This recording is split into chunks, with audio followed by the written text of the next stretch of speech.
Welcome back. Wisconsin has been in the center of political attention this week. On Tuesday, Governor Evers delivered his annual State of the State address.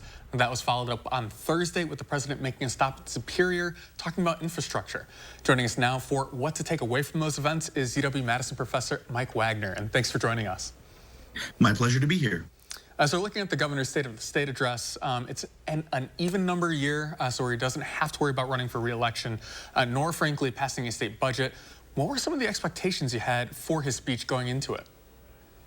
I think it was worth thinking about how the issues the governor talked about were similar to the issues that President Biden and Vice President Harris are discussing to give the top of the ticket in the upcoming election some runway to kind of discuss issues that are important to Wisconsinites and look for some unanimity across the federal and statewide offices. So the one thing that kind of stood out to me is we heard the governor call in the legislature a couple of different occasions. I want to play back one of those instances now for you. I again call on the legislature to address what I believe are the two greatest challenges facing our state. The first, our decade-long struggle to retain, attract, and train talented workers to address our state's workforce shortages. Folks, no isn't a workforce plan. Asking more kids to work in the workforce is not a workforce plan. Giving more big breaks to millionaires and billionaires is not a workforce plan. So the two branches have certainly been at odds with each other in recent years. How does it play politically for him to take that stance, kind of calling out the legislature when he's delivering a speech to them in the same chamber as them?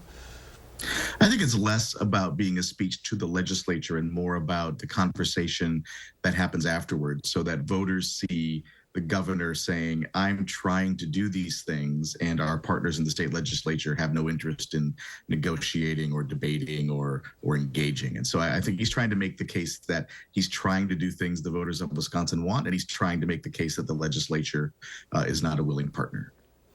Yeah, so I also want to touch, as you mentioned before, on abortion. We heard kind of an intense focus on it earlier in the week with the vice president visiting. We also heard the governor touch on that during his address Tuesday. I want to play a quick clip of that as well. Folks, Wisconsinites have been abundantly clear.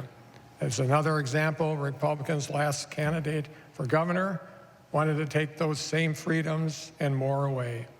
You might notice he's not here delivering the State of the State address tonight.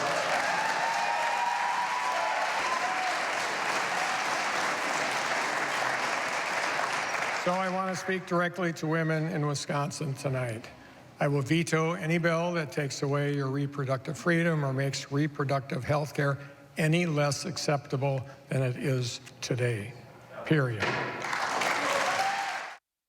Understanding that we're kind of at a major crossroads here with legislation in the Assembly passing right now on abortion, Supreme Court cases likely going to the Supreme Court on the issue of abortion. How much is this a campaign issue, or is it a governing issue still at this point for the governor to touch on in his speech? It's certainly a governing issue because of the way that the Democratic governor and Democratic attorney general interpret the state's abortion laws and interpret whether they want to pursue people who violate other people's interpretation of the abortion law in Wisconsin. It's also, though, a huge campaign issue. As I mentioned before, it's one of the top issues for many Wisconsin voters, especially those who are persuadable. And those who are persuadable tend to be movable in the direction of the Democrats' position on that issue. And so we should expect them to talk about this issue early and often in 2024. So we also heard some concrete steps that the governor took, creating some task forces. Perhaps the most notable was allowing Wisconsinites on Medicaid essentially to have a standing prescription for over-the-counter contraceptives. So when Wisconsinites hear the speech, do those kind of concrete actions that he can say, I'm making this executive order, do those resonate with the voters who are listening? They resonate with some of the voters, especially those who think that government has the potential to be an instrument of good or has the potential to make people's lives a little bit better. And so when he's talking about things he's tried to do with the legislature that haven't gone well, or things he's done as executive that circumvents the legislature, he's trying to make the case that government can be an instrument of good, of fulfilling the popular will, as is the case with, say, the contraceptive issue that you're talking about. And he's making the argument that he is trying to be responsive to what a majority of Wisconsinites say they want, and he's trying to lay blame at the feet of the Republican legislature.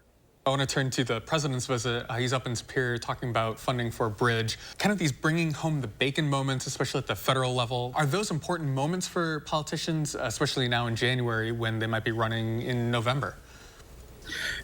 President Biden's had a difficult time breaking through and persuading people that the economy is getting better, that infrastructure is improving. And so making visits like the one he made give him an opportunity to try to break through and persuade Wisconsinites that promises he's made are promises that are being kept with respect to infrastructure, with respect to the growing economy, with respect to inflation slowing down a bit. These are all things that he's had a hard time persuading people are happening, even though they are.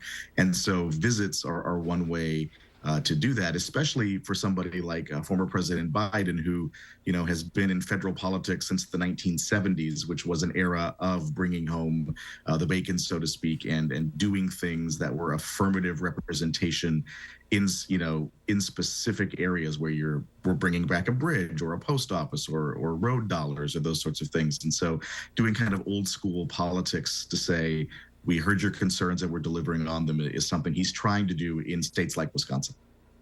Wise insight, Professor Wagner. Thanks. We really, really appreciate it. My pleasure. Now, when we come back, a breakdown of the Republican tax proposals and how that could change the state's economy. We'll be right back after this.